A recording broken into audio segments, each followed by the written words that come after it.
கொஞ்சம் சிரித்தாய் கொஞ்சம் மறைத்தாய் வெட்க கவிதை நீ நீ நீ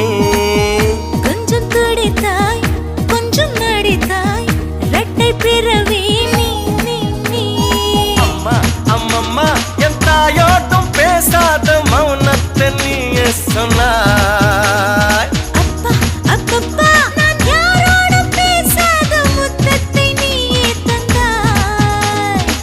5 வயது பிள்ளை போலே அச்சச்சோ பிச்சத்தாலே கொஞ்சி கொஞ்சி என்னை கொண்டால் பருவாயில்லை